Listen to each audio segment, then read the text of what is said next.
Hello. Welcome to the Second Opinion Podcast, episode number 349, with a switch to rival the Stream Deck or Steam Deck. You know you spelled rival revival? Revival. I did.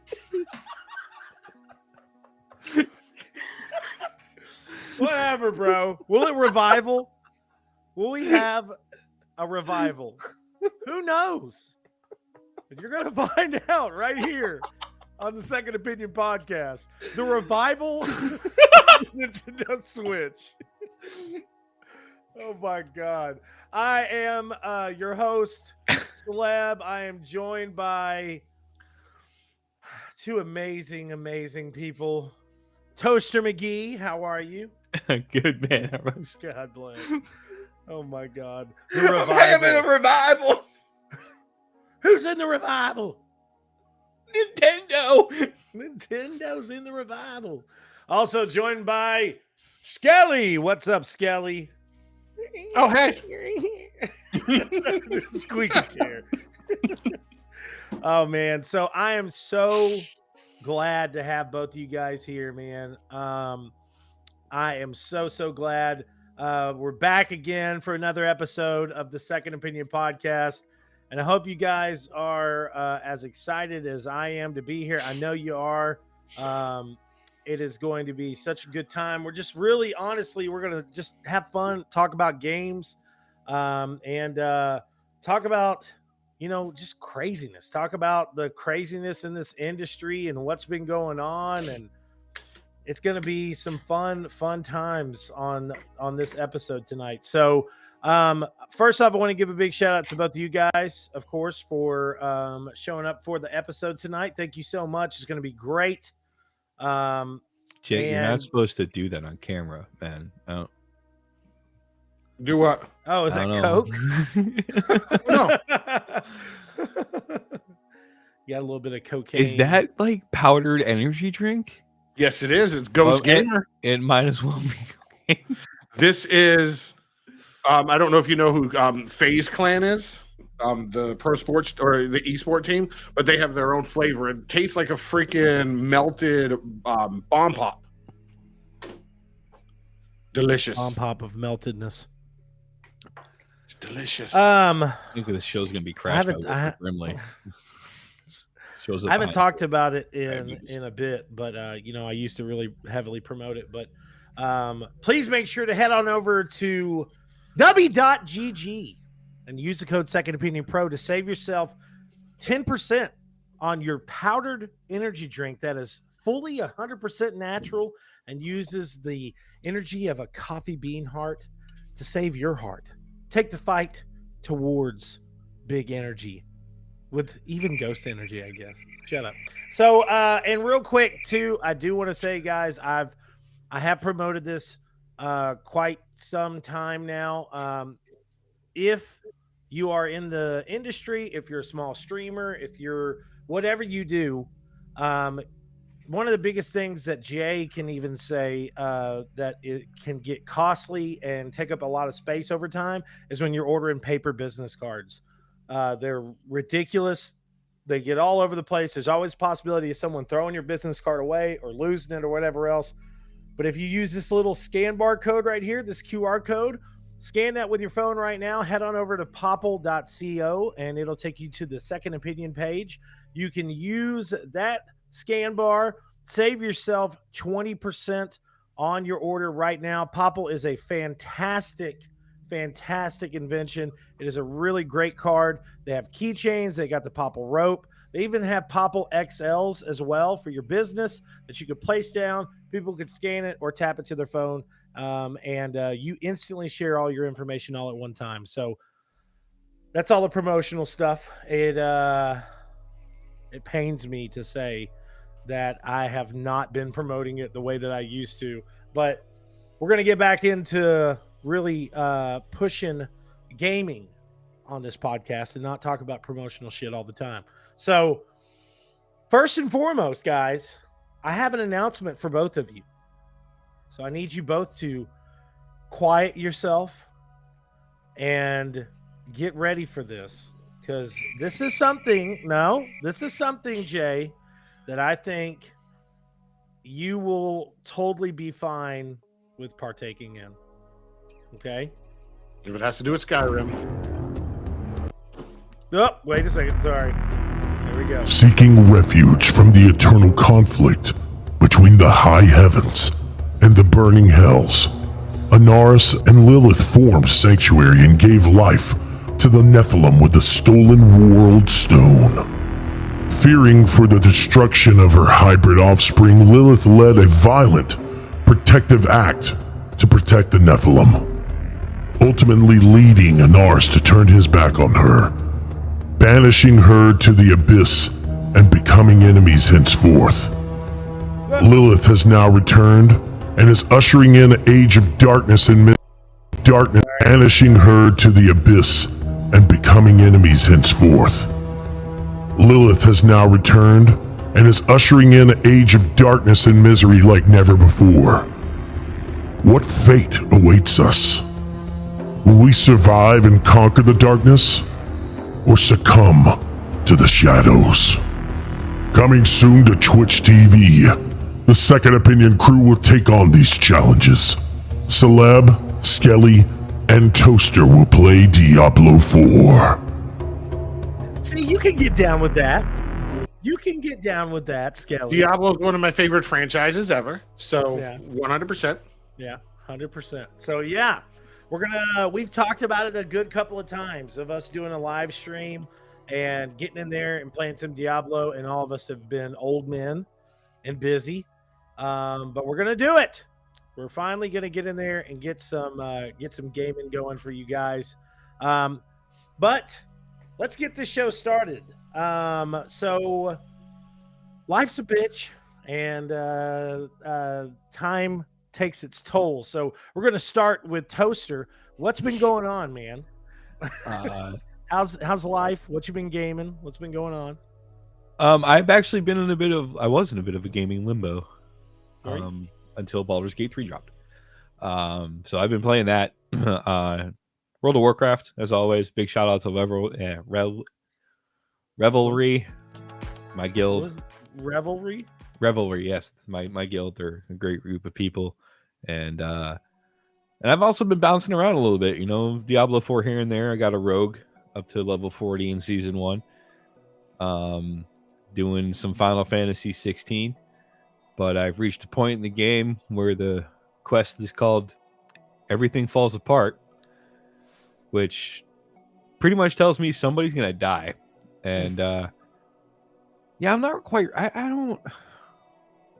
want a like happy video game ending for once. Yeah, please. I mean, this whole like ever since Dom died, this whole like let's bring serious emotions and art and thought into video games has it's been if you want fucking happiness and rainbows, go play Hello Kitty Island Adventure. Yes. I mean, or Paw Patrol. Yeah. I play that with fucking download Candy Crush, you pansy.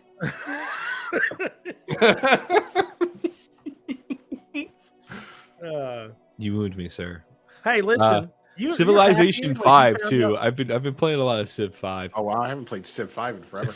Hey, listen, you got to be happy because you found out how to turn your beer can into a cup. That should make you happy in general. I need to do like a TikTok of I was today years old when I found out. Is that what the kids are doing now? Is that what the kids are doing? We're old. So yeah, if you take a can opener to a normal can of beer, the top, and you use it, it turns it into just like a can glass. It's very nice. I'm a little worried about Skelly because he keeps showing like pink powder and then he's like spraying his nose.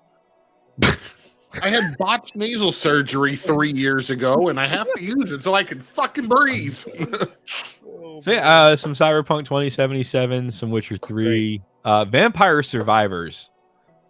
Which, what is Vampire Survivors? Oh my god. It's literally like a in between 16-bit game. Yeah. And the only input you need is a left thumbstick. And you basically just run around. What if I don't have a left thumb? Not on the controller. The thumbstick. But if all I need is a left thumbstick and I don't have a left thumb, what the fuck am I going to do?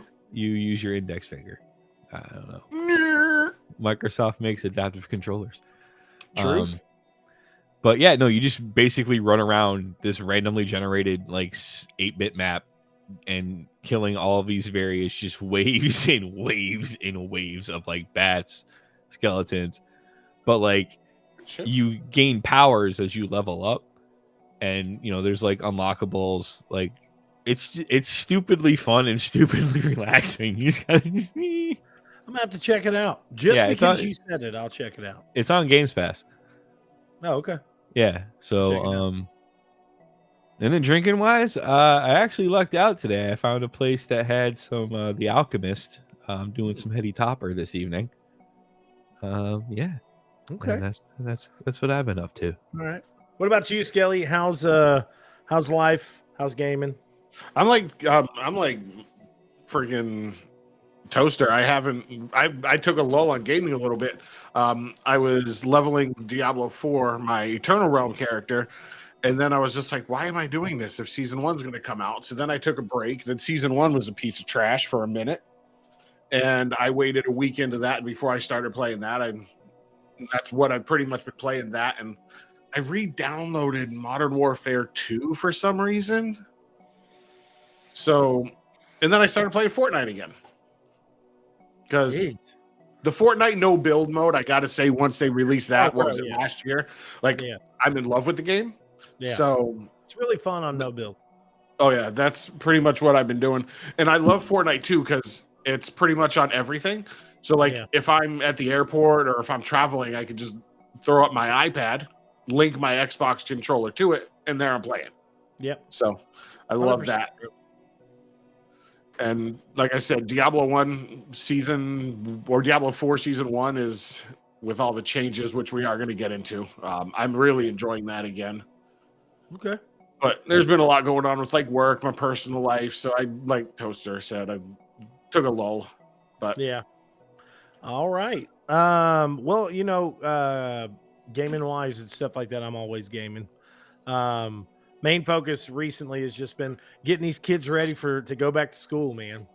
That's my main. I'm like, let's get everything lined out so the kids can get back into school. Dante, is it just like they start going back like sooner and sooner? Like when I was a kid, like we didn't go back to like after Labor Day. Yeah, the week after Labor Day, that was it. Yeah, like Labor Day, we had the Monday off, and then we went back to school on that Tuesday. There's a town around us that are like they already have their kid. They went back to school on Monday. But our kids don't go back until next Monday. And I was like, damn, that was quick. Or I think next Monday, is that? Tell me how weird this is. Their first day of school is August 10th. It's a Thursday. But what day do they actually start summer break? May. July 1st. In May? Holy crap. Yeah. We didn't start summer break until the middle of June.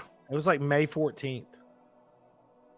Okay, so they get the same amount of time we used to off, but they start sooner. Okay. But this is a crazy thing, though, too, is that here in, I don't know if it's all through Texas, but like here in East Texas, there's a ton of schools and a ton of towns and stuff like that switch to a 4-day school. Don't let them read books. 4-day school week. I'm like, no, bro.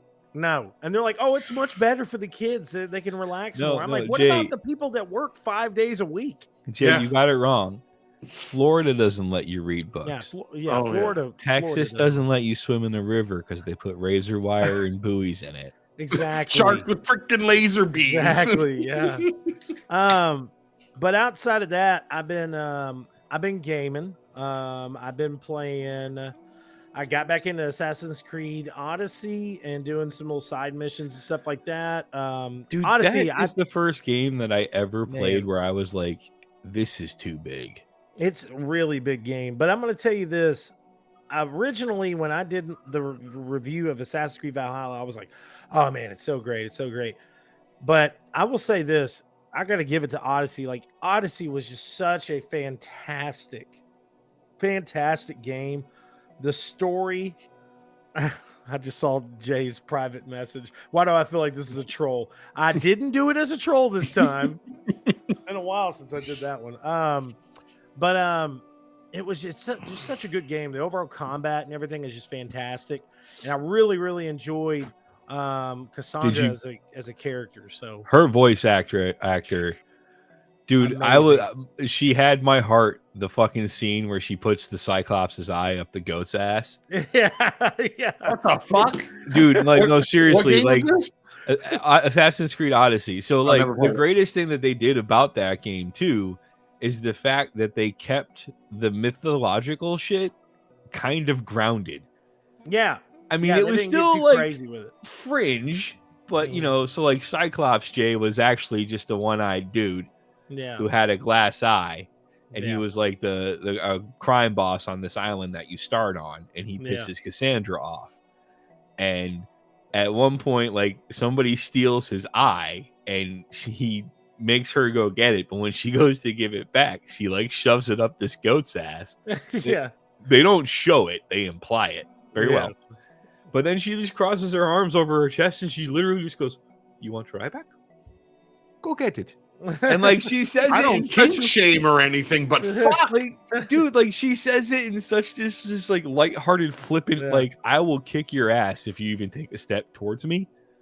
You know, like it. Like the minute that I was like, "Yep, this is gonna be great." It honestly, it's a really good game. The combat is fantastic. The overall like graphics and everything were fantastic. I'm just getting ready for Mirage. Mirage is going to be different. It's going to be real closed. It's going to be like classic. It's gonna be like a Assassin's go back Creed. to the original. Like, But I'm very excited for it. I you know, the continuation of the story and I don't bringing it know back how to I the feel Creed. about playing as Basim.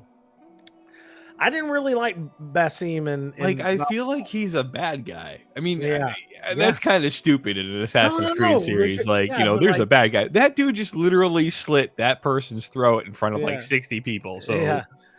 I like- feel kind of the same way, but the fact that they're bringing it back to what I really loved about Assassin's Creed is the reason why I'm just really excited for it. So, gaming wise, also I've been playing Starship Troopers Extinction. In the middle of reviewing that right now. I got a little late code. I've been playing through that. I'm really enjoying my time on that. Some really wild and crazy gameplay online. It's real fun to play with people online. Also I've been playing with my son. I've been playing Lego The Hobbit. So dude, I try to get into it. I can't. And Tiny I have Hobbit? a bunch of them. I have Legos Avengers. I have Legos Jurassic Park. I got Lego Indiana Jones, all the Star Wars ones. I have the newest Star Wars one. I keep buying the games like, oh, I'm going to get into it. And then I'm like, I can't. yeah. I don't know if I can add you on chat permission in the middle of it. Yeah, I'm sorry. That's unfortunate. I know. I'm sorry. I had some things to say. You're like, you bastard. God, But dare you. yeah, so that's what I've been gaming, and I've had a lot of fun with my time there. It seems like you guys are kind of getting back into the line of gaming and stuff. So first up, real quick, since you guys were talking about it, I know you kind of want to get some shit off your chest. So let's talk about this Diablo fuckery that Skelly and Toaster are really upset about. So No, I mean, no. Hold on, Are let you, me- Skelly, are you upset? I was. Because change this. Oh, wait, the did you play a sorcerer or a barbarian? in the Eternal Realm, I played a or barbarian. your non-seasonal characters, I played a sorcerer. Okay. So I have a sorcerer that's a level 75, I think, right now, and they nerfed the shit out of it. So I am wasn't very interested in what, because I read about the 1.1.1.1 patch, where they're rebuffing sorcerers and barbarians, and one of the things they're doing with the barbarian is they're speeding up their frenzy, or they're speeding up their rage generation through frenzy. which they need to. When I played my barbarian, I didn't have any problem building a rage pool with my frenzy. Like, I don't know. I mean, but then like I've been playing season, like, and I've paused because it's super repetitive right now. like super repetitive. They need like the Malignant Heart thing. Okay, I mean it's a new flavor, but like take Destiny 2 for instance. Their seasons, there's meat on those bones. You can say what you want about Destiny 2 and the story and it not making sense, but that's like a turkey leg you get at a Ren Fair with those seasons. But caveat to that is, how long did it take for them to get to that point? A very long time. Exactly. But during that time, they were able to, one, buy themselves away from Microsoft, then get picked up by Activision, and then be able to buy themselves out of their Activision contract. And now, I mean, there's some struggles, and, like the whole Season of Light thing, it's a little weird. It's very 80s hair metal-y, and I don't know if I like that aesthetic. Yeah. But like with Diablo 4 season, like the story's pretty neat, but like I know it, like I can't say they need to add like a whole new area because that's an expansion. But put more effort into the seasonal quest, I guess. They're not adding a new zone, but they did touch on the fact that they are working on a whole new end game mechanic. So there's going to be a whole new end game goal. They're going to add leaderboards. They said season 1 is just they're testing it to see how players like it, to see what they, and pretty much campfire did not go very well. But what they said was after the fucking patch 1 was, or season 1 was released with that patch, as soon as like everyone went ape shit with it, they literally just said, "We're never doing that again." Yeah, I mean, which I liked. So they're gonna be pretty much nerfing the, which they did already. They nerfed the Nightmare Dungeons. So now tier 100 Nightmare Dungeons feels more like level 70 than 100. So they nerfed those because they didn't want Nightmare Dungeons to be the end game. So they said most likely, I think with season 2, they're releasing a whole new end game, which is gonna, with leaderboards, because they didn't want Nightmare Dungeons to be what people shot for with leaderboards. So I'm excited to see what season 2 brings. But there's speed bumps along the road with every game. We know that. Yep. Ever since, the N64, when they released full games that were completed, once everything was online with patches and DLC, there's always going to be headaches now. I'm having a lot of fun. I mean, I read about this, but, I'm not a min-maxer when it comes to, like, the Blizzard games. I just play them to have fun. What are you doing right now in World of Warcraft? I'm not min-maxing. I'm just weird. Oh, you did it already, so now you're done. No, I mean, oh, well, fuck. All right, rephrase that. I'm traditionally not a min-maxer, but I do enjoy running the challenging dungeons and heroics in World of Warcraft, and probably would like to try a mythic or two, which does require me to pay attention to certain things. Yep. I'm sorry. I'm going to retract. I'm not a min-maxer because I totally am, because I will go to the fucking mat for assassination rogues. All of you subtly and outlaw, it's so much better. Can go fuck yourselves. Outlaw rogues? What are those? The pirates. Y'all just don't know how to do a dot rotation. Oh, that started a while ago. But anyway, and I understand those are fighting words, and I'm putting those fighting words down. But anyway, so yeah, no, I retract that. But I never played Diablo to be a min-maxer, I'll say. I do enjoy playing World of Warcraft. I do like the challenge, and thus I have to be, because it's the only way to get yourself invited to stuff and be able to run the endgame stuff. But Diablo to me has always been just the loot and pillage, and I enjoy it. And I guess I'd be really upset if I was like a hardcore player and stuff like that. But yeah, I think it's refreshing that they did this campfire and Blizzard was like, yeah, we fucked up and we're never going to do that again. Yep. And also the fact that the fan base kept that shit polite. And I mean, respectful, like they're like, respectfully, your shit sucks, but there was respectfully there. Like they were not dicks about it. The Star Wars fan base could take some notes, you tards. Anyway, so Yeah. No, I'm hoping that they expand upon and make a meatier story and give us decent end game. I'm really just sick of running fucking whispers anytime I sign in. It's like, Yeah.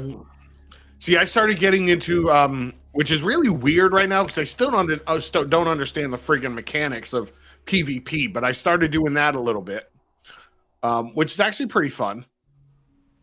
But I'm still learning the Malignant Hearts. See, I'm opposite of you with Diablo 4 or Diablo in general. Diablo 3, I started fucking min-maxing everything. Like, as soon as I get max level, I'm trying to get the best gear, see how fast I can run, or I was running greater rifts, all of that. I mean, I always enjoyed getting the gear, but it was just like, is it better stats? Okay, cool, I'll put it on. Yeah. Like, I approach World of Warcraft where I use Icy Veins and Wowhead, and I'm looking at rotations, and like, well, what did they do with my secondary stats this expansion? Oh, see, that's how Diablo 4 is now, though, too, because now there's multiple viable specs for each, or builds for each class. So, and that's what I'm glad they started doing, because when D4 first came out, a little over a month ago now, it seems like it's been longer than that, but each class had pretty much like one viable build, and that was it. Now they're the Ancient Murder Hammer of Doom build for barbarians is so much fun. Play a real class. What? I play a rogue now. Seasonal. Thank you. I'm playing a Necro seasonal. I'm switching between Necro and Rogue. And I have started playing a tank in World of Warcraft. Holy crap on a crap cracker. Yeah. Guess what? It's a druid. Guess what his name is? Howitzer? Oh no, a bear. Did you say oh no bear? No. Oh no, a bear. Oh my freaking Jesus. I quit with you. And I made a Tauren rogue, and I named her Oh no, a cow, and I spelled it K-A-U. And Tauren stealth, they tiptoe. Caleb, can you kick him? I've had my mic muted so you guys can talk about this, but I'm very. Are you trying to say that me and Jay are Blizzard fanboys, Caleb? A little bit. No, I just haven't. I have not been playing. I haven't been playing Diablo recently, so I can't say that. I have any clue of what has been going on with the seasons or with the recent updates. It's been a couple of weeks, probably almost a month since I've actually turned my life back into a Diablo whore. It's been a while. So what was I gonna say? I hate the both. You're a whore. What? What did you just say, Kelly? What? We're on the public internet. Like we're saying you're ugly. You're ugly. You are disgusting. I'm going to kill you. Give me $200. I knew but that yeah, was I think this is like turning into the Opie and Anthony video game podcast. I think there's a lot. People from Massachusetts will get that. I think there's a lot of great things about what you guys said. Like, for instance, the fact that everybody was pretty much just bashing them, and they were like, "Okay, well, we get it. We screwed up." But I'm still upset that I got to start all the way over with a new season. So, welcome to Diablo. Yes. Yeah, I was pretty upset. I had a few friends of mine that were like, "I can't believe I got to start over again." I'm like, "Did you play 3? Did you do that with 3? Maybe I just did. Yeah, it's your season. You had to restart every season. Yep. See, I was playing it on console, and I don't know if I ever even. No, you had to do that on console too. Everything. Yeah. Maybe I just played through the story, and then I was like, "Okay, we're done." Probably. Yeah. See, I played what happened. When Diablo 3 first came out, I was the dude that ran through, because you had to play each difficulty to get to the next one before you could finish the actual game. Dude, when they released that on console, oh my God. I put it I started up and I had it on normal difficulty, and I was just destroying everything. Yeah, because we had played and it then on it wouldn't PC. let you put it over Master. So I had to beat the game in Master, which again, I'm just running around destroying everything. And then my wife started playing it with me, and she got really serious with it. Like, she had a 70 of every class. She was like, Paragon crazy. And on console, I am Paragon 10,000. I started inching the difficulty up once I beat the game. Like, we started on Torment 1, and she did really well, so I like bumped it up to like Torment 4. And we started getting destroyed, and she was like, stop it. And I was like, okay, so I bumped it down to like Torment 2. And I just kept doing that until we got to like Torment 11. And she's like, "What's going on?" No, she's good. Like, she wouldn't like, I'd let it sit and chill for a few weeks, and then I'd do it again. And I'd bring it down a level and let it simmer a little bit. And she got really, really good. Jesus. Well, my question is, so both with them lining out everything with these updates, and them getting things fixed, both of you are content now with Diablo 4. You're happy with your character, with where the game's sitting at. Everything's good. Yeah, it's getting better. So Yeah. I'm excited to see what the future brings. Like, with anything Blizzard does, they start out, it's rocky, and then it gets amazing. What about you, Toaster? Like the Diablo 3 launch. Better watch out. What was it like a month and a half? Nobody could sign in. Yeah, pretty much. What the hell is this error? It just means you can't get in. Yeah, Matthew is probably watching this podcast right now. What? He's waiting for you to fuck up and say something bad about Diablo 3. What, on console? I will not. No, Diablo 3 on console is a masterpiece. The only thing I have that's embarrassing about Diablo 3 on console is the fact that I called Matthew Burger Matt Burger. I was just about to say, you better not say with that gentleman. I was about to say, don't say an unkind word about Diablo 3, because Matt, the developer, will come for you. He's like, watch your mouth. Matthew, the developer. So I want to move on to the next topic and talk about something. This game we're going to talk about now is like a pivotal point game. It's one of the best games ever made, and it's a rumor, but there is a remaster of Knights of the Old Republic. Far too much behind it to say that this is a rumor anymore. You spelled Knights of the Old Republic wrong. Oh, I did, didn't I? So Red Dead Redemption 1 remaster announcement possibly coming tomorrow. This is, to me, it's a really, really big deal. I was a huge Red Dead 1 fan. I loved Red Dead Redemption 1. And of course, when Red Dead Redemption 2 came out, I was just, head over heels with the game. I put a total of like 225 or 235 hours into the game. And I just loved it. There was such emotion in that game, and such a push of like a story-driven world. The fact that Rockstar added the ability of the world growing as you are traversing through it was just a fascinating thing to me.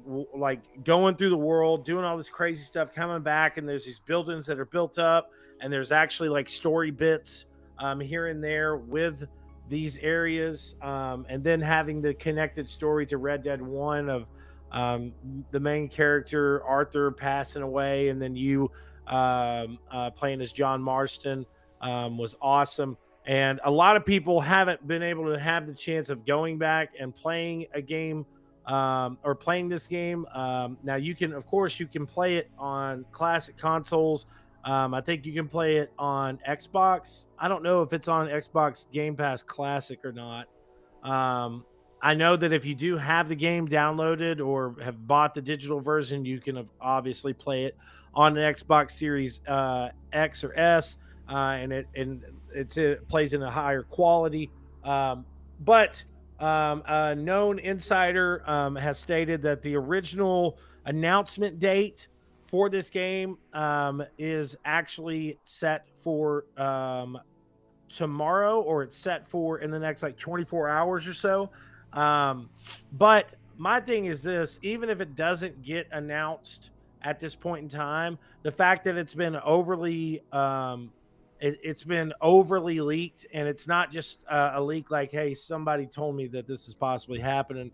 It's been rated in Korea. The Red Dead or Red Dead 1 website has been completely updated with a brand new logo, new information. So it's likely that this remake is coming. So I'm very excited for this. I think this is going to be great. Skelly, I want to ask you, do you think that remakes are getting to the point of being too much, or do you think that remakes with the new technology and stuff like that, with Unreal Engine 5, with all the possibilities that we have, do you think that it should be only like select really huge titles that change the industry, or what do you think? I think, like I've always had this opinion, stop remastering games. The game's already out there. If somebody wants to go play it, buy the original for $5 on Steam or something and play it. Put those resources of people that are working on these remasters into coming up with new IPs, coming up with sequels that have stories that are amazing. Stop making Skyrim for everything, including the TI-86 calculator. That they need to make it. It got to the point where I don't know if anyone has seen it, but Doom, the original Doom, you can play on a digital screen that's on a pregnancy test, for fuck's sake. So,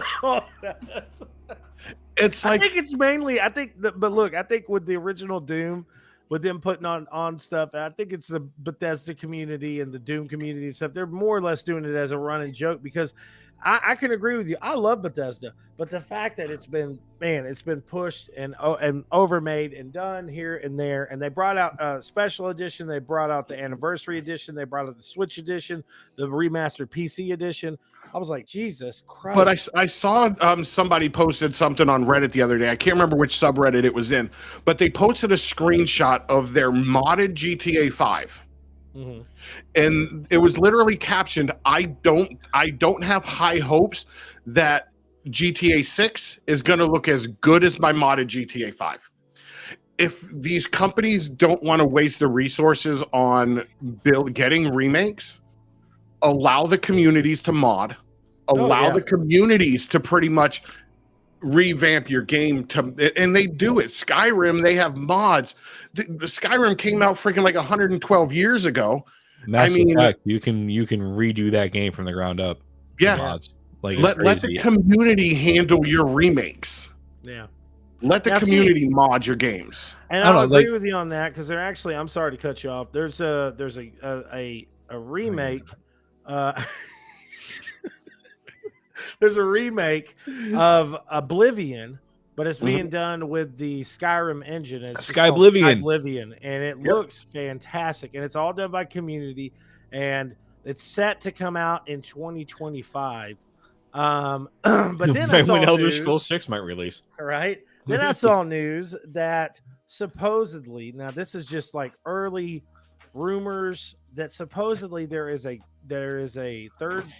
company that is being contracted to remaster Oblivion for Bethesda. And I really, in my opinion, I hope that's not the case, because I would much rather them really heavily focus on Elder Scrolls 6. I'd rather them focus on something past Starfield. Starfield, I think, is going to be a really cool, really fun experience for everybody. But I want them to focus on, like what Jay said, I want them to focus on new experiences.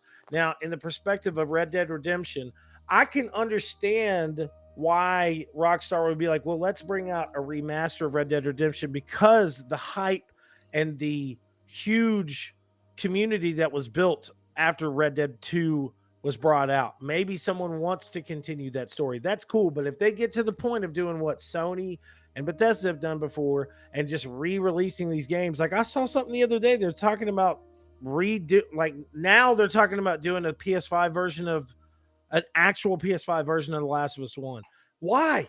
Don't do it. There's already a remaster of it. It plays great on PlayStation 5. Don't do it again. Leave it be. Yep. Don't remake another version of it. Leave it alone. I disagree. I disagree with the both of you to an extent. Okay. I feel like... Tell us why. That was uncalled for, Jay. You tell us why. So I think if it's a game that was integral to a moment in gaming, that it deserves a remaster. Like, give me the Ezio Auditore Assassin's Creed trilogy remastered. Give me that from, like, reimagined from the ground up. Give me it. You know? I can agree with that. You know, like what they did with Final Fantasy VII. That remake is fucking amazing. It's awesome. I love that game. Like, and I am not I was never really a big Final Fantasy player because I was never a big turn-based guy.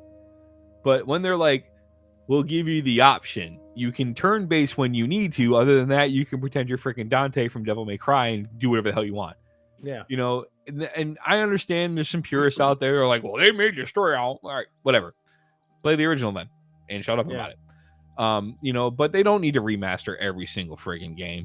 You know, I love Skyrim. I do, but enough.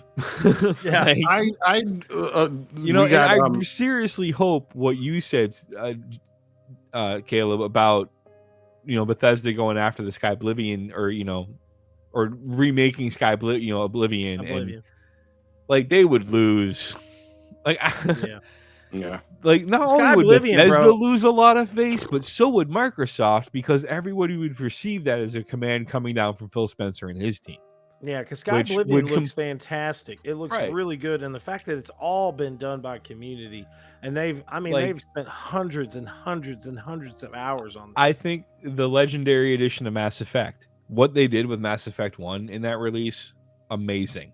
They need to dedicate their sources to a new redo of the Mass Effect trilogy on PS. No, not at all. I agree with Jay on that point. Like, if it's already been remade, let it go. You know, The Last of Us is a beautiful game. I don't understand why anybody wanted to see that gut punch moment in 4K at 144 hertz refresh rated and 130. No, it's still gonna suck when that happens. Yeah, like, you know, it's like the joke I made way back when they were like, we're making a Gears of 4 a remaster. And I was like, what? So Marcus Phoenix can scowl in HD? Like, yeah, it's already in HD. Why do we need... Yeah, but I think, like, you know, give me a remake of Knights of the Old Republic. You know? Games with, with a solid story and a solid game back then. But with today's, like... Could you imagine Knights of the Republic with today's engine and how large you could make, you know, there's all these different planets. It was an amazing storyline, and it's such a popular game that people are still playing it. And, like, you know, I was talking about it with some random dude at like a Dunkin' Donuts, for Christ's sakes. And like, Aspira Media is supposedly doing a remaster and a remake, and you haven't heard hide nor hair from them the whole time. Yeah. Because it's like, if you fuck that game up, torches and pitchforks. Like, what were you? Well, we have in chat. There's Hardly Casual in chat said, what if they completely did like with Assassin's Creed? What if instead of a remaster they did like a reboot? See, I would get down with reboots as far as how they're gonna alter the telling of the story, if they'll go more in depth, because with games like that, when they start doing sequel after sequel, the story expands, and then, you know, you can go back to the original and fill in plot holes that, you know, will expand more on the story in the future games. So if they did reboots like that, I would be happy with it. It just depends on, you know, which franchises, which stories they would do, because they don't have to do that with everything. Yeah. And now, and I'll say this, because kind of add what you just said. In that perspective, a lot of people don't really think about it like this, but id Software did a fantastic job in that perspective with Doom. When they came out with Doom 2016, it was a soft reboot of the series. It had more lore, more gore, more intenseness, more story, more connectivity to the universe. But see, that's what made it such a great remake. Is it kept the heart and soul of and that's like when I bring up Final Fantasy VII. Like, Final Fantasy VII was originally a turn-based game. Yeah. But the music and like the little like animation of like the shoulders of like I'm gonna punch that guy, it built up that stress. Yeah. And they took that same stress and made it into the point where you could choose to do like the turn-based stuff, or you could literally get in there and get your blood pumping. Yeah. And I think if a remake keeps the heart and soul of the game and it was a large enough game, that by all means, that's the Dead Space remake, for instance. Holy shit. Beautiful. That's my point too, is these games like Red Dead Redemption 1, remastering The Last of Us, stuff like that. I hate that aspect of it, but there are games from like the 90s that I would love. Do what? Gex. Yeah, games that I would love to see what they can do with it on new technology. Yeah, like they did with Final Fantasy. There's so much in those older games, like from the 90s and stuff that okay. I'll tell you one right now that I want, because I'm such a diehard fan of the series. I'm really glad that they're doing a Metal Gear Solid 3 remake. And Konami is supposedly having a plan of doing a remake of this, and if it works out perfect and it gets the sales that it needs, they're going to start trying to reintroduce other things. The big thing that I heard is that they're talking about doing a remake and kind of like retelling of Metal Gear, like the first Metal Gear game that came out in 1987. It was the first introduction of Solid Snake, Big Boss, all that other stuff. That would be fantastic. I would love to see that, because it would be a really young Snake. He'd have no idea that he had the connection to Big Boss that he did. And then they can get into even the connectivity of Metal Gear Solid or Metal Gear 2 Solid Snake and talk about the extra so on and so forth from that point. But I agree with Jay. I think it would be really fantastic to see some of these classic 90 games come out. Now, me personally, like I said, I could play Red Dead 1 all day long. I have it modded. I have it on my modded PlayStation 3 emulator. I love it. I could play it. It's great. He has the emulator for educational purposes only. And he owns all copies of every game that he plays. I own every copy. I own every copy. Training purposes. I guess I need to get my disc thing. So just hold up. I do own it. I do own it. And actually, Jay, I didn't even realize that I could do that, but I saw a guy on Twitch one day doing his emulator, and I was like, "Hey, how did you do this?" Like, for educational purposes, without getting flagged and stuff. He's like, "I own the stuff. I own the discs." Yep. And I was like, "Oh, okay." So with my disc drive and stuff like that, I didn't realize that I could put the game into the disc drive and it just works. I was like, "Oh my god!" Yeah, you can. There's certain disc drives you can put your games in and rip ROMs of it. As long as you own the physical copy, you can rip a digital copy from that and legally play it. Yeah, exactly. Yeah, we just we don't condone stealing of games. No pirating. Yeah, I tried to get into the Red Dead. Never pirated. Never ever. I tried to get into the Red Dead Redemption series and I could not. Unfortunately. See, I have an issue with. It's just the gameplay was way too slow. See, I have an issue with games like that. Wait, hold on. Wait. Fuck! I just had an aneurysm. How did you say that game is slow, but you play Skyrim? Dude, have you seen me play Skyrim? I don't mess around in Skyrim. No, I'm like, going to that cave. All right, I'm gonna murder those skeletons. There's a dragon in the air. I'm shooting it out of the sky. Yeah, I can't play games like Red Dead Redemption only because I have severe. There's no dragons and there's no swords. There's no magic. Poofy. No, I have severe ADHD. So when I'm on a horse running around in like Red Dead Redemption 2, I see a tall mountain. I want to see if the horse can do a double backflip, and that's fucking 6 hours of time wasted. That's why you should play Skyrim. No, yeah. Let's say this real quick. That's how Mark I had commented and said, I don't know if you guys remember Vector Man on Sega. I'd love to see him brought back. I loved Vector Man. That was one of the first games, not only one of the first games I got when I got a Sega. Yeah. Now I'm going to tell you this, dude. Listen, the reason why I love Red Dead so much, especially with the love and time that they put into Red Dead 2, the small details is what's great about it. I loved Skyrim. I love the fact that I played it for years, and it took me forever to find all these little secrets and hidden stuff or whatever. Bro, there's so much in Red Dead 2. There's so many times that you'll be riding across the map doing certain things, and you talk to just some one random person, and it leads into this whole crazy story. It's it's the Western thing, unfortunately. But see, that's my thing though. I'm a big fan of like Western movies. I love Western movies because of my dad. He was a really big fan and still is to this day of Westerns. So whenever I started, thank you for correcting yourself, by the way. I appreciate that. I thank you for correcting yourself. He was, is. Yes. That would have the podcast would have got a really weird place right there. Hey, what's up, John? How are you?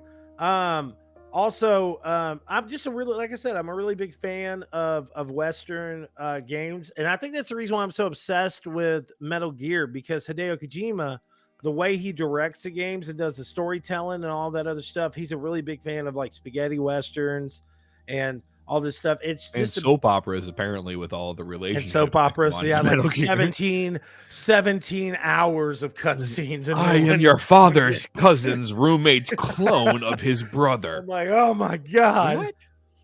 But like I said, I could probably talk about it forever. But I'm excited for it. I'm really glad to get y'all your opinion, Jay and Toaster, on this. I'm trying to topic. I can't think of the only game that I keep focusing on, it's a remake thing, is Symphony of the Night. That does not need to be remade. That doesn't need to be touched. That should be. But I guess if you they've got to bring Castlevania back, bro. I was just about to say Castlevania. I would love to see on new technology. Well, they got weird. What we can do with it. Castlevania got weird. It got weird. Why? Did you play the new ones? I played. You talking about Lords of Shadow 2? Yeah, where you find out it's somebody's his own grandfather. Bullshit. Lords of Shadow 1 was great. Yeah, but then when you find out you're fucking Dracula and you're a Belmont, you're like, what? Spoiler alert. You know why it was so good? It's because Hideo Kojima helped it. So just saying. And then remake Simon's Quest. Yeah. Castlevania 2 Simon's Quest was my all-time favorite game on the Nintendo, other than freaking Zelda. This is why me and Skelly are friends. We're the only two people in the world that like Castlevania 2. I scoured for freaking a year and a half to find a mint copy of Simon's Quest for my Nintendo. Did you really? Yep. I bought 5 or 6 copies of it just to have them because one looked better than the other. Well, I would tell you this too. I think with all the big push and community growth and stuff like that since the Castlevania animated series has come out, I think it would be such a good time to say, hey, we are working on another one, because I'm gonna tell you spoilers on the Castlevania series if you don't know. Yes, I saw Castlevania Nocturne with a certain Richter. Yeah, it's gonna be awesome. And apparently Nocturne is based around the Rondo of Blood and Symphony of the Night video games. Awesome. But that's a good thing though.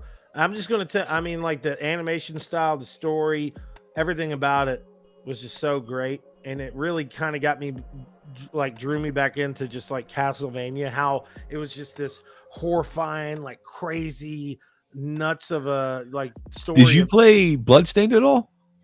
I didn't play Bloodstained. Holy shit.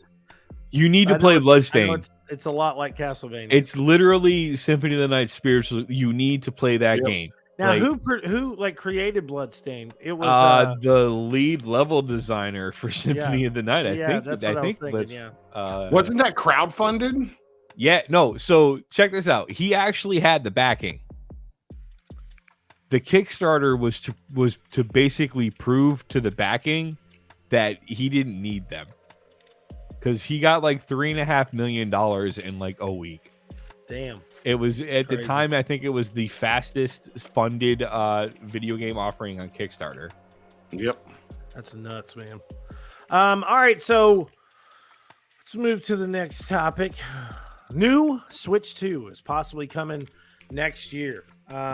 So with all the new technology and stuff that's out there, and all the rumors and stuff that are running amok, we've seen a lot of stuff going out and about, and a lot of these insiders have talked about the possibility that the Switch 2 is coming, and now a lot of the bigger names in gaming have I guess either cited this. Actually, I'm sorry, really quick. He was the assistant director on the development of Symphony of the Night.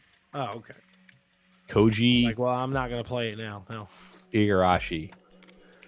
So so it is said 2 sources have spoke to VGC and have said that the console could launch with an LCD screen and could be launching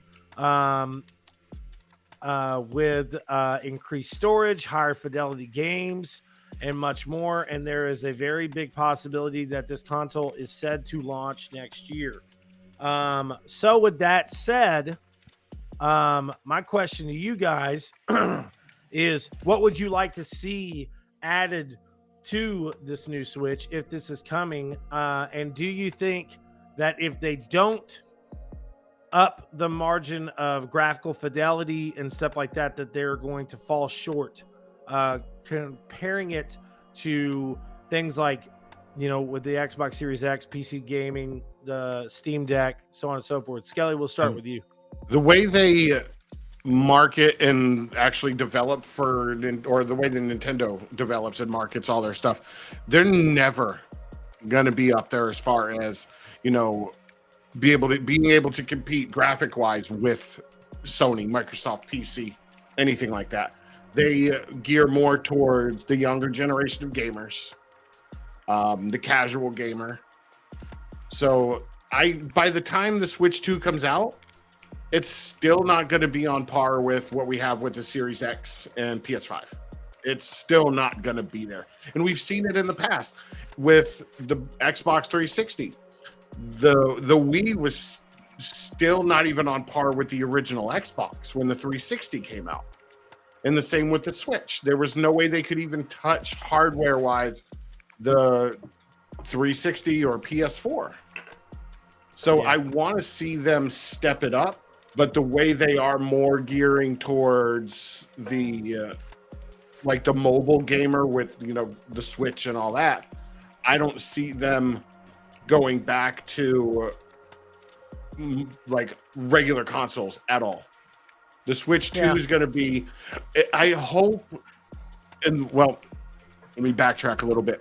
The OLED Switch, when that came out, or the Switch Mini or whatever the fuck it was, like the Switch Lite. Yeah, they took functionality away. Yeah, they took functionality away.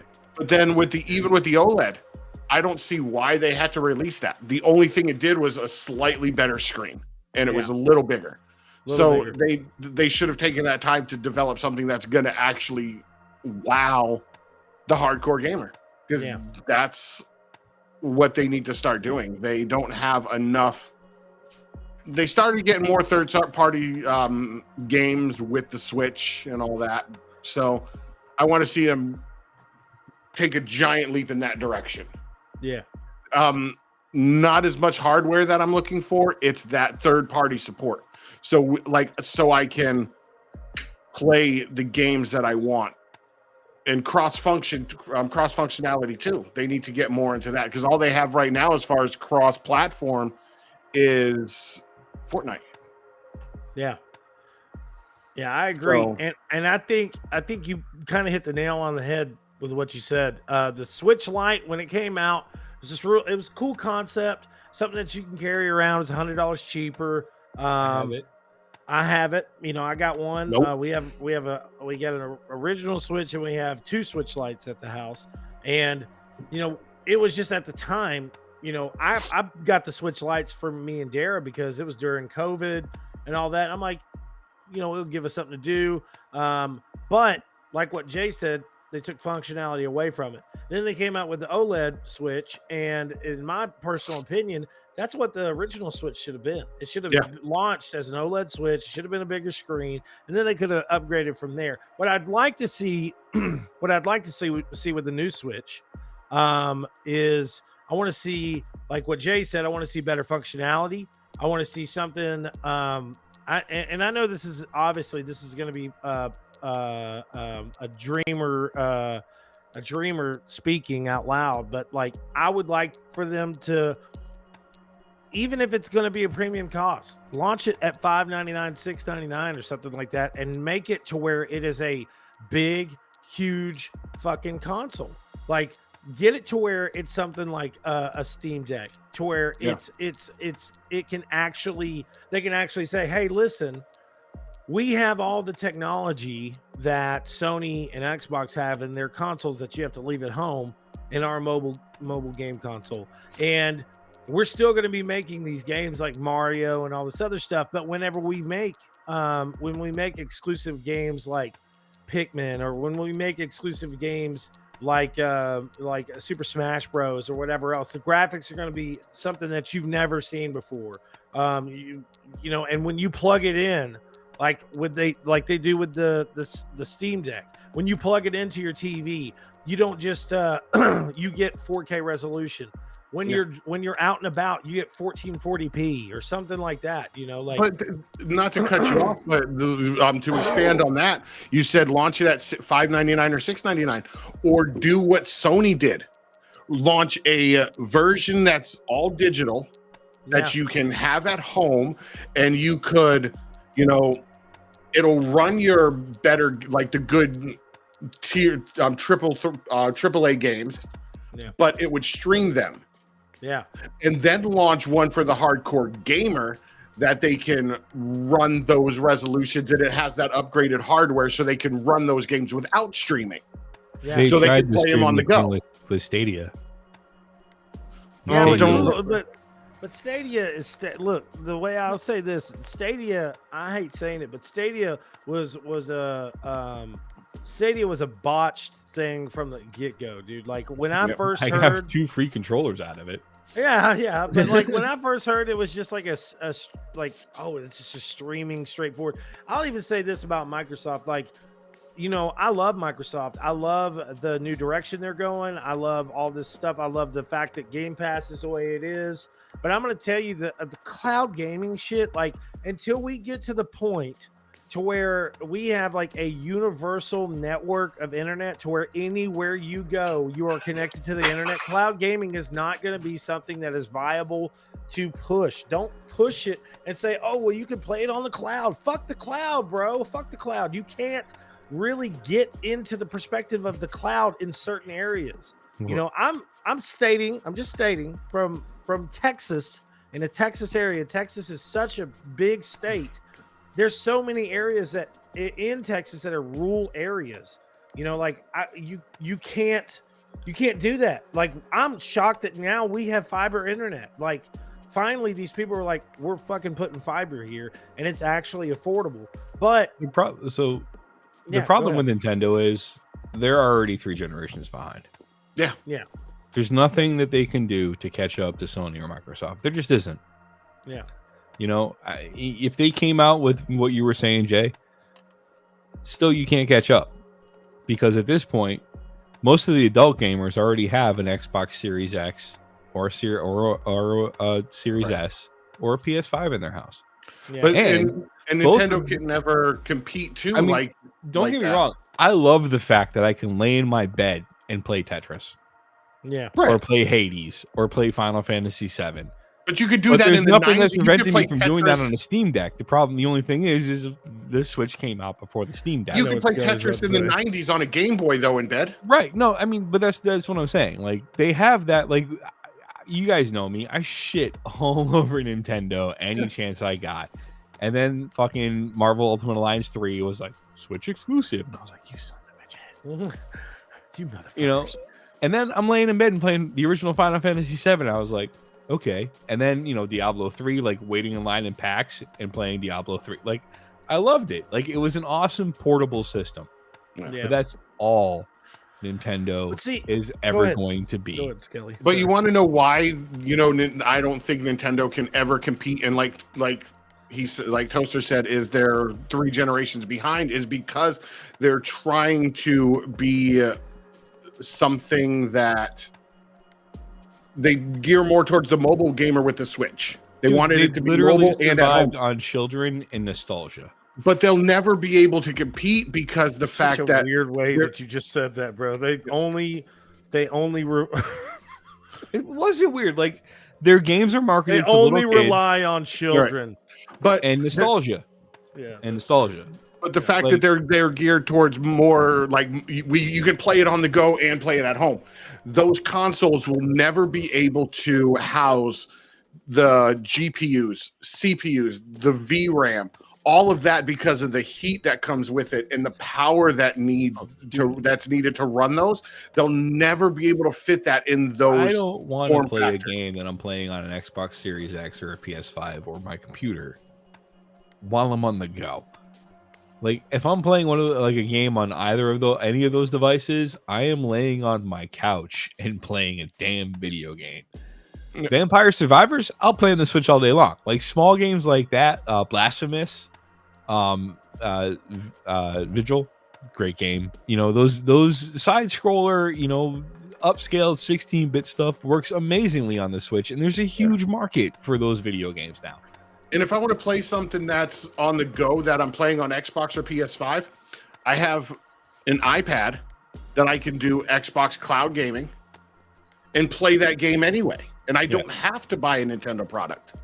And it's free with my Game Pass. And that's the other thing. That's the other. I mean, Nintendo makes no attempt to offer anything else but like the old school library of like this NES. I mean, and don't be wrong, it's cool, but that's a nostalgia thing. Like I fire up the Genesis thing on there because like of Altered Beast in games that like, when my dad decided Altered Beast was my household was going to be the rogue household in my family. All my cousins were getting a Super Nintendo and my dad comes home with a Genesis. And I was like, okay, what's this?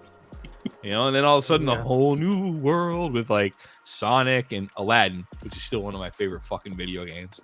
And Lion King. That's a hard ass game too. Fuck Lion King. But like, it was ridiculous. This actually ties in to the next topic we need to talk about perfectly. Oh, hold on real quick. Are you talking about like the last topic? Well, no, I'm talking about Games Pass and its impact on the video game market and certain purchases that are in the world. No. Did you add that? No, I thought we were talking about that. Hold up. The Activision I don't see it. thing. Whatever you want to touch on it. Yeah, touch on it. Touch it. So, I mean, like, touch it. Touch it. Microsoft has Games Pass, and all of us on this podcast will admit Games Pass is fucking awesome. Bro, you like, just I'm sorry. If you don't confuse me, I was like, did I put something in the fucking notes and didn't add it in this shit or something? I was like, what is happening right now, bro? Oh my god. He's just making up his own topics. It's okay. We talked about no, it is. I thought you put that purchase in the notes. You did. No. Where? I'm looking at the notes right now. Am I living in a parallel universe right now? What is going on? Yeah.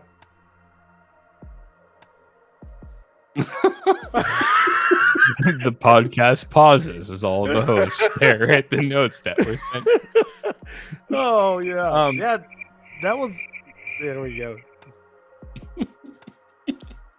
Oh man. Oh my Jesus. Yeah, it's not on the notes. I think what no, there's Sony needs to move past Xbox Activision buyout episode. That's what you had the notes from your previous episode. Oh shit. I'm not crazy. Where was that at? Is that? Oh, it says it in the top. Yeah, in the title. Oh, I forgot to change the title. You didn't have me and Skelly on that episode? I can't. That episode would have went for 4 hours. I swear that would have been an amazing episode. We would have been like, wow, wow, wow. But it's true. Sony, get the fuck over it. All right, so ignoring my segue to the title of last week's show. Yeah. Last month's, I don't know what the time frame is anymore. Is time real? So Call of Duty. But no, like Nintendo does not, like, they haven't tried to offer a subscription service other than like the old classic stuff, which is really you're surviving on nostalgia. Xbox comes out with Games Pass. Sony comes out with their premium tier, which Sony needs to step that up. But they're making an attempt. A+ for effort. I gotta say, bro, they've been adding some pretty great games. And the easiest way to make everybody calm down about whatever the topic of last month's episode is just for Microsoft to be like, we're not going to stop the previous Bethesda titles from being available to Sony's PlayStation. Yeah. It's so funny because they're like, they're going to lose a Call of Duty. Microsoft isn't stupid. Yeah, they're gonna that's like shooting yourself in the knee if you're gonna be like, you can't get Call of Duty anymore. Like, yeah, that's like shooting yourself in the knee because your big toe itches. I mean, yeah, they're not stupid. They know what they're doing. They've seen the amount of people that play Microsoft games on PlayStation, like with Minecraft, Legends and all this other stuff. They know what they're doing. But I will tell you this, that my thing is... did y'all talk about what that judge said? I can't remember. Bro. I think that episode, honestly, I think we did that like a month and a half ago. It was right. And we never got to the point of talking about... this was before Microsoft did the full, won their case, and then the... and then the FTC got slapped down like 3 times. Yeah. Yep. And then the third time, the judge literally was like, Sony has all of these exclusives. Exactly. And Microsoft has Halo. But see, people need to realize, though, Microsoft's never going to take Call of Duty off of PlayStation. They're going to take away the exclusive content. They're going to take away the timed exclusive Battle Pass stuff or map packs. They're going to be on They're going to be on Xbox a week or two before they're on PlayStation.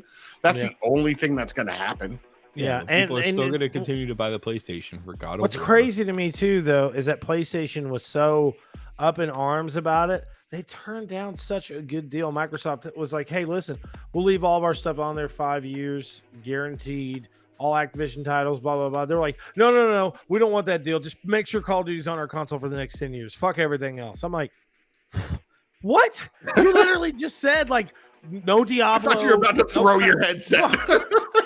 No Diablo, no Crash Bandicoot, no new Activision titles. If Activision came out with a brand new fucking game that was like the biggest fucking game of all time, oh, well, too fucking bad. We signed this fucking Call of Duty shit. What? All you had to do, Sony, was literally, if you wanted to, with all the money that you say that you have and the millions and billions of dollars that you made from selling these consoles over the last few years, if you wanted an exclusive first-person shooter, fucking buy EA. Just buy EA and say, okay, well, Battlefield's on our console now. And then you have a real Xbox versus PlayStation. I don't know if I want Sony owning BioWare. But that's what all I'm saying is that's what they could have done. They did it with fucking Destiny. Bungie is a PlayStation owned No, studio. they're not. Not anymore. No, they're not. Bungie is independent. Nope. Hang on. They did not buy we're all. Yes, they did. Where have y'all been? Yes.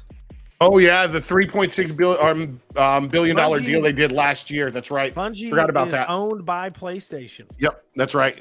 They bought it for $3.6 billion. Yes. When did that happen? That happened last year, last January, February. I thought they. You need to grow hair again. The sun rays are getting to your brain.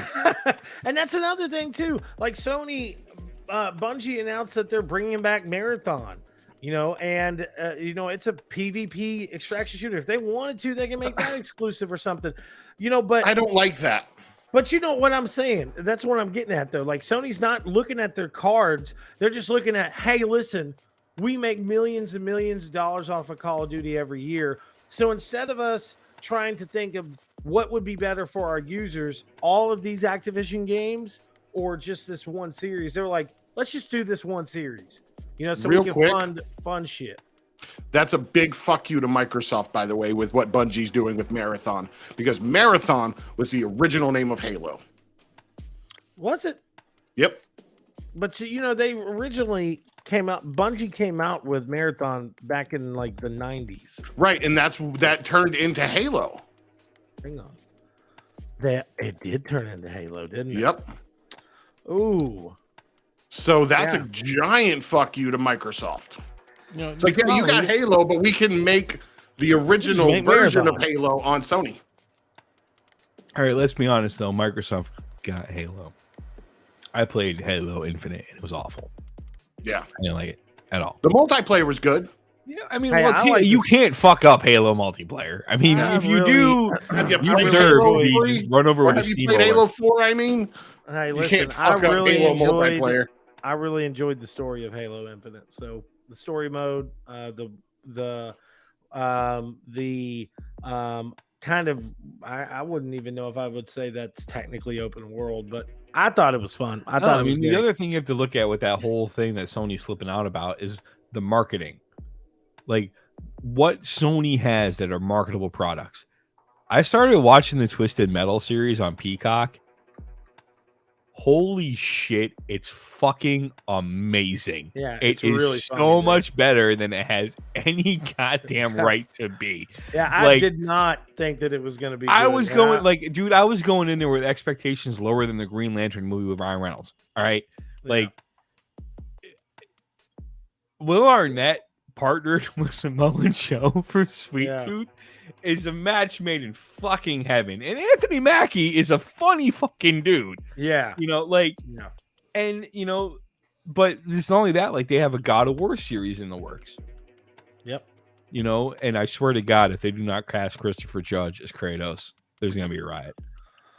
Who knows what they're going to do, honestly, because for Kratos. All right. They have so many. Dead Space, the animated movie they made.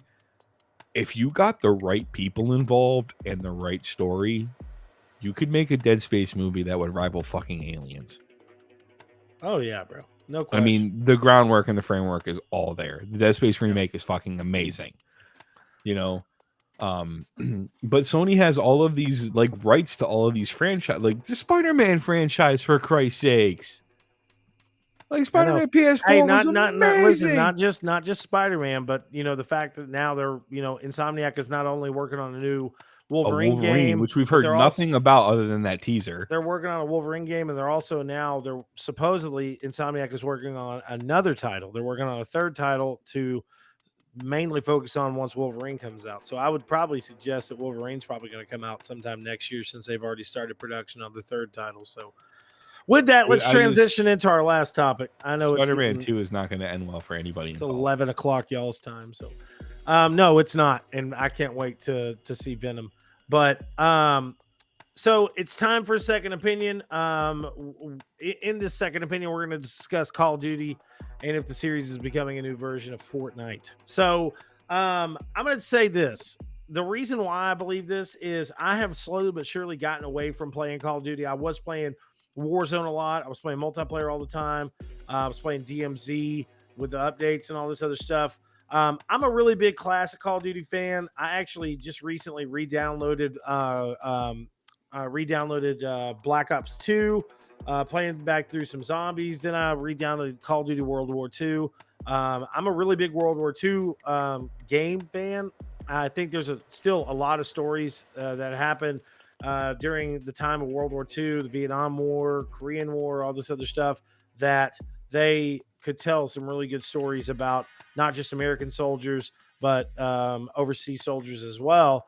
But the thing that I love about some of these other games, for instance, with Call of Duty World War II, is Sledgehammer made it their own. Sledgehammer made it feel like a classic Call of Duty title, but then they made it their own with the story, with the horrifying zombie mode, which it felt more like a horror game than just like, oh, there's some zombies chasing me. Let me just run a train around this, beam and kill them as much as I can so I can get to the end.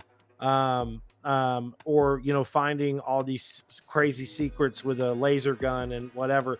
It felt like a horror game. But now Call of Duty, man, like I don't know what's going on with it.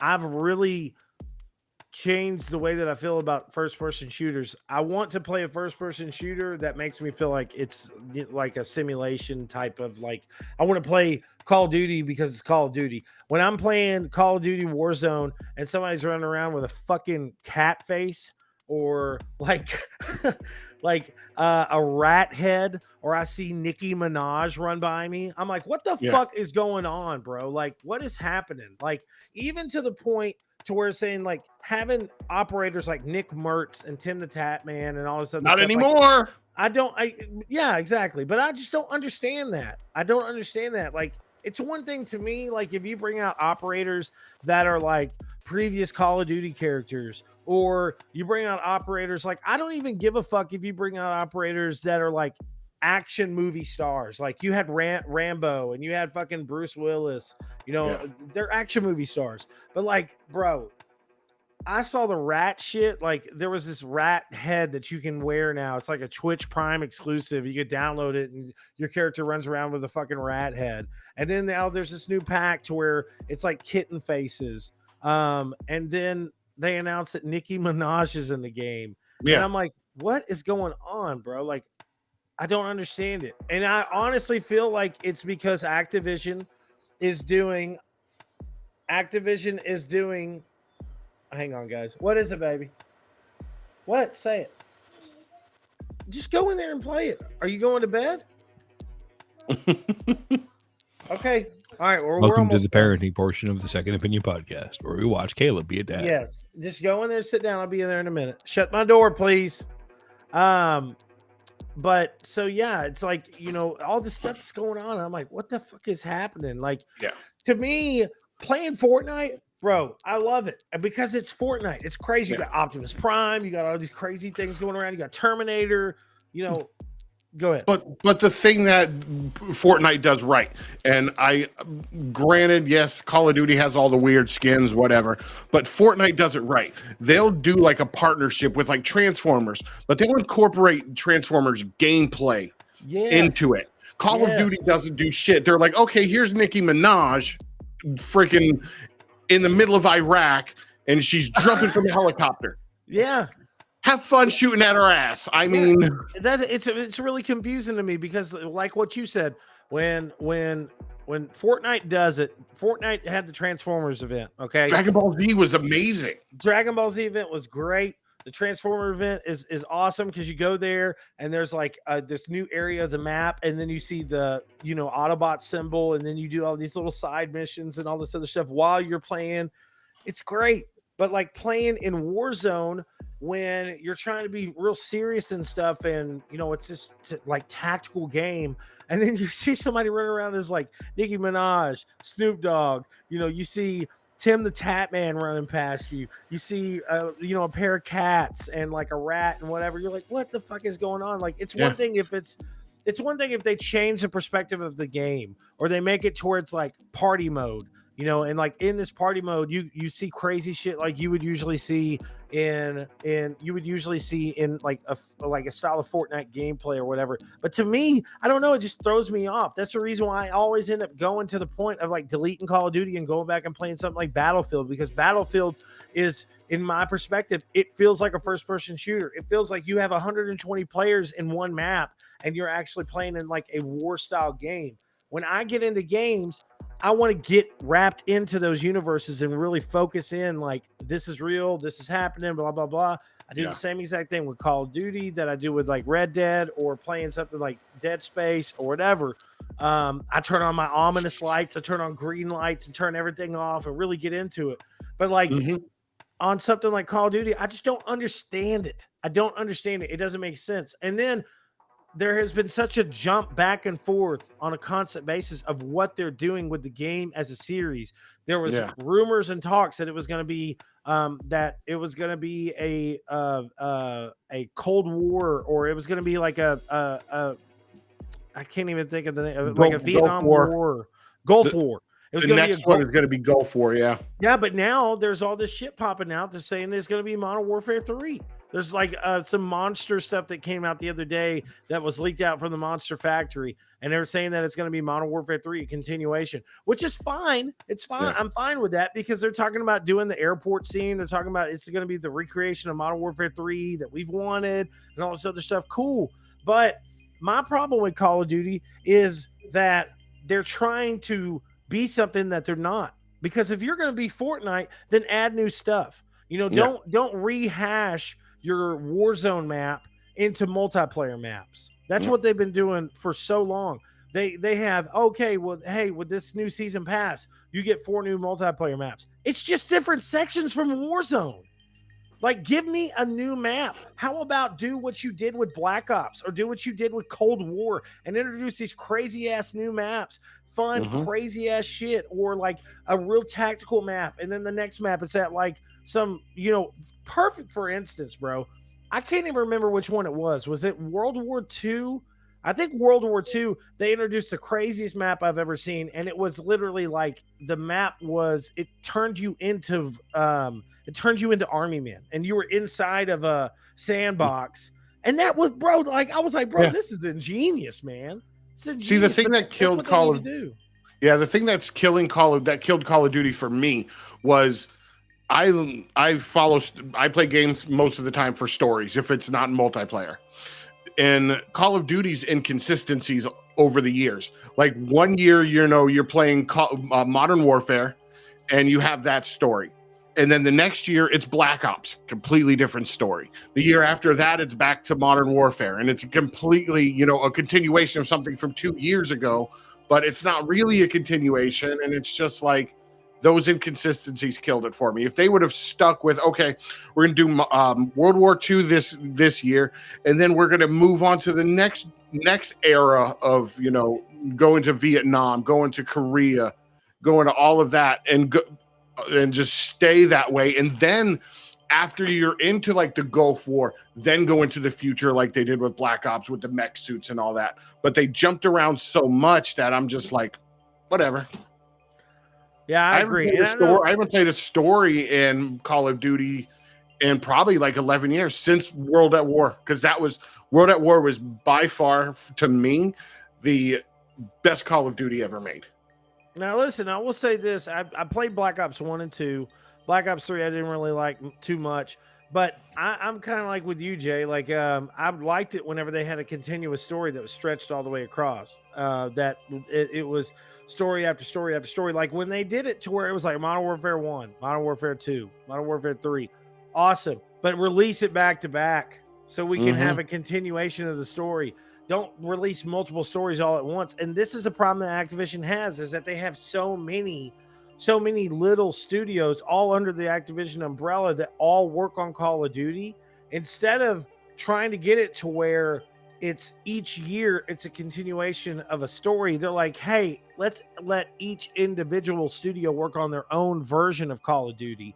Because at that point you get inconsistencies. And at that point you get, when you have somebody like Infinity Ward that comes out with, Black Ops, and it comes out with a zombie mode, it comes out with a story, it comes out with a multiplayer, and then the next year you get a different version of the game and it doesn't come with zombies and it doesn't come with this, your fan base is just like, what the fuck? Like, it's all over the place. Well, this year we're not going to have zombies. This year we are going to have zombies. Zombies, if they didn't want it to be such a big part of the community, then they shouldn't have made it, because zombies is a huge part of the Call of Duty community. And even to the point that when they came out with Black Ops Cold War, they not only made the zombie mode, but they made all these other modes that connected, zombies and all this other stuff. And it was great. They even added zombies into Warzone. But then you come out with another Call of Duty Modern Warfare 2, doesn't have zombies. You know, there's no connectivity to a story that they built up in the zombie mode, because the story, they do have stories. So to me, it's just all over the place, bro. And I feel like Activision looks at companies like Epic Games, and in all honesty, I think most companies do this. They look at Epic Games and they're like, how are they doing this, bro? Yeah. How are they doing this? Because Epic is on fucking point. Epic's on point. It doesn't matter what is going on. Epic is so smart.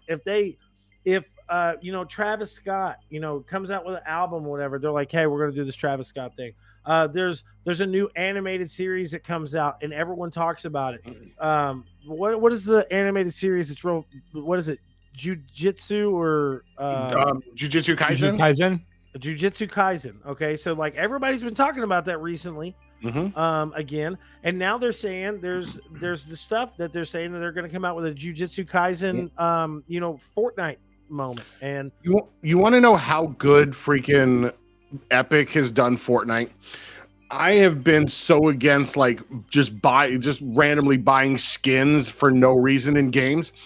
I have probably spent I've probably spent a good $300-$400 in Fortnite on fucking dances alone because they're so amazing.